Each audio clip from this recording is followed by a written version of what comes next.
Hello and welcome back to asset guide YouTube channel. आज की इस वीडियो में एक स्पेशल अपडेट है जहां पर हम स्ट्रेंथनिंग क्रॉस रीजनल कोलैबोरेशन देख रहे हैं।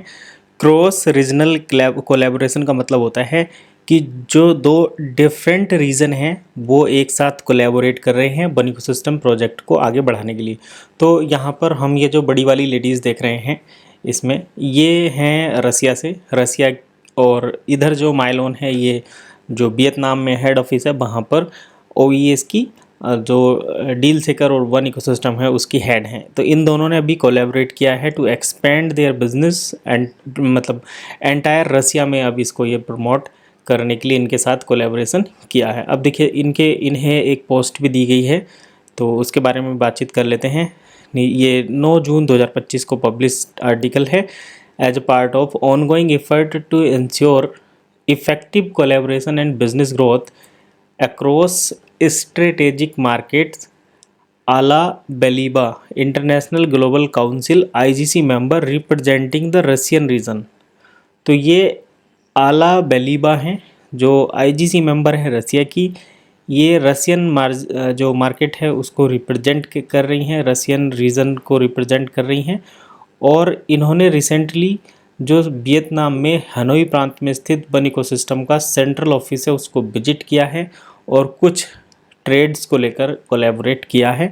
उसी के बारे में यहाँ पर इन्होंने डिटेल दी है कि किस तरीके से वियतनाम वाले जो हेड ऑफिस है उसके द्वारा रसिया में क्रॉस रीजनल चीज़ों को ट्रेड किया जा सकता है या पहुँचाया जा सकता है। जैसे इंडिया में इंडिया के ही मर्चेंट हैं और वो इंडिया में ही प्रोडक्ट को सेल करते हैं, लेकिन रसियन IGC मेंबर जो है उन्होंने वियतनाम में जो चीज़ें चल रही हैं, वियतनाम में जो प्रोडक्ट सेल हो रहे हैं उनको क्रॉस रीजन में किस तरीके से प्रोवाइड किया जा सकता है। जैसे रसिया में किसी को बाइक परचेज़ करनी है तो रसिया में अगर मर्चेंट नहीं है तो वो वियतनाम से उस वियतनाम में अवेलेबल मर्चेंट से प्रोडक्ट परचेज़ कर सकते हैं।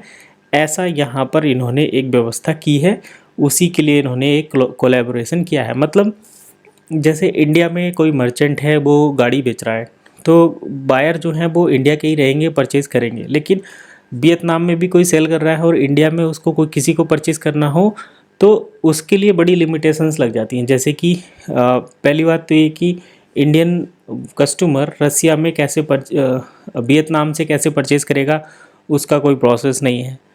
उसके बाद जैसे डील अगर वियतनाम के मर्चेंट की सेल होगी तो उधर से जो कमीशन जाता है वो वियतनाम के मर्चेंट को जाएगा। तो इंडियन की जो लीडर हैं वो ये नहीं चाहेंगे कि कहीं बाहर से हमारे लोग परचेज़ करें।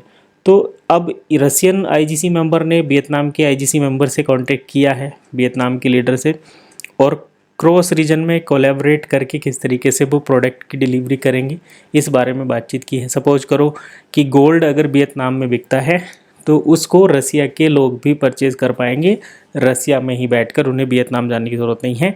ऐसा कुछ कोलैबोरेशन की यहाँ पर बातचीत की गई है।